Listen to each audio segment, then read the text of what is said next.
ओम सभी को सादर नमस्ते जी। आज हम एक ऐसे शब्द इस संसार में बहुत ही वो शब्द है, कहे तो अद्भुत भी कह सकते हैं। वह यह शब्द है भूत प्रेत। सज्जनों बंधु, आज हम देखते हैं कि इस संसार में लोग भूत प्रेत के नाम से बहुत ज्यादा भयभीत होते रहते हैं, क्योंकि हमारे अंदर एक ऐसा भय उत्पन्न हो गया है कि हम भूत शब्द सुनते ही अपने अंदर भय उत्पन्न कर लेते हैं। तो भूत शब्द है क्या, इस पर हम विचार करते हैं। भूत शब्द एक ऐसा शब्द है, इस संसार में प्रत्येक मारा हुआ प्राणी जो है वह भूत कहलाता है। विचार करें, जो वर्तमान में नहीं और पहले कभी था, आज नहीं है, उसी को भूत नाम से हम जानते हैं। पर देखें हम संसार में, इस लौकिक जगत में देखें तो एक पद हम लेते हैं, मंत्री। कोई व्यक्ति मंत्री था कभी, आज वो मंत्री नहीं है, तो उसे क्या बोलते हैं? भूतपूर्व मंत्री बोलते हैं, भूतपूर्व प्रधान बोलते हैं, ऐसा कहा जाता है। पर हम विचार करें, कोई जो मतलब मरणोपरांत मिलने वाले जो भूत नाम योनि विशेष कोई नहीं है। भूत के नाम पर विभिन्न प्रकार की कथाओं के माध्यम से और भयभीत करके लोगों को, जो पीछे के रहस्य को बताया नहीं जाता है और उसमें लोगों को फंसाकर भयभीत किया जाता है कि भूत होता है। भूत के नाम पर बहुत सारे व्यक्तियों को ऐसे भयभीत कर दिया जाता है कि व्यक्ति भय के मारे कहीं रात में निकलता नहीं है, कहीं दिन में ऐसे जगह जहां बहुत सारे घने जंगल होते हैं वहां जाता नहीं है, सोचता है भूत है।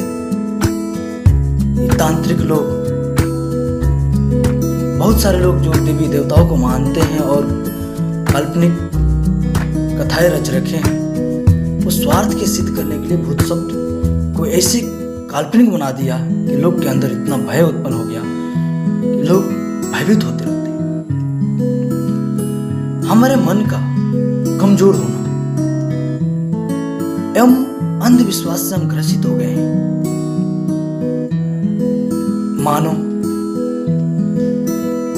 इस मनुष्य शरीर में जब हम रात में सोते हैं, रात में हम कोई विचित्र स्वप्न देखते हैं तो उससे भी भ्रमित हो जाते हैं, विचार करने लगते हैं क्या भूत आया था, डर जाते हैं, डर के बैठ जाते हैं। कोई विचार मस्तिष्क में विचारते हैं दिन भर, वही रात में आता है और कुछ सफेद कपड़े आदि देख करके हमें भय हो लगने लगता है, तो हम भूत समझ बैठते हैं। हमारे अंदर जो मानसिक बीमारी होती है उससे हम ग्रस्त हो जाते हैं। कुछ लक्षण ऐसे हो जाते हैं जिसको हम देख करके भूत प्रेत से पीड़ित हो जाते हैं। सज्जनों, बहुत ही सुंदर न्याय दर्शनकार वात्सायन भाष्य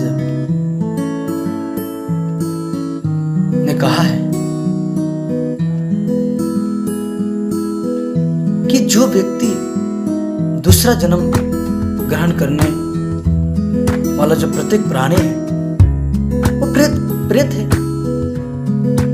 जो न्याय दर्शनकार भाष्यकार हैं, जो वात्सायन जी, उन्होंने कहा कि मरकर पुनर्जन्म लेना है प्रत्यभाव कहलाता है। आज हम देखें तो आप देखेंगे दशहरा आएगा, उसमें भी बहुत सारे लोग भयभीत हो जाते हैं, रात में कहीं जाते नहीं, दिन में कहीं जाते नहीं, कहते हैं कि भूत घूमता रहता है। लोग बहुत डर जाते हैं कि कितने लोग तो इस भूत प्रेत के कारण मृत्यु को प्राप्त हो जाते हैं। उनके अंदर मन में इतना आत्मबल न होने के कारण मन में इतना भय समा जाता है कि उनको बहुत सारी बीमारियां हो जाती हैं। आर्य समाज भूत प्रेत की कल्पित कथाओं को अनुचित ठहराता है। मेरा यही निवेदन है सभी माता पिताओं से, आशा करता हूं कि वो अपने बच्चों में इस प्रकार के भीरु संस्कार पैदा न करें, डरपोक न बनाए अपने बच्चों को। बहुत सारे माता पिता बच्चे जब बात नहीं मानते हैं तो बोलते हैं कि वो देखो भूत आया। रात में बच्चा डर जाता है, कहीं पास में दूसरे कमरे में जाना होता है तो डर जाता है कि भूत होगा इस कमरे में। तो ऐसे न कर, अपने बच्चों को आत्मबल बढ़ाएं, उनका मनोबल बढ़ाएं। भूत शब्द के नाम पर, प्रेत शब्द के नाम पर उनको डराए नहीं। बहुत सारे आज समाचार पत्रों में छपते हैं, आए दिन भूत प्रेतों का मिथ्या कहानियां छपती रहती है। तो इसको पढ़े और समझे कि इसमें मिथ्या क्या है, सच क्या है, अपने आप को अवगत करे इससे। और जो जनता है उनको बताए कि भूत प्रेत नहीं होता है। एक मतलब भर में हमारे दिमाग में भय घुस जाता है, भूत प्रेत कोई होता नहीं है।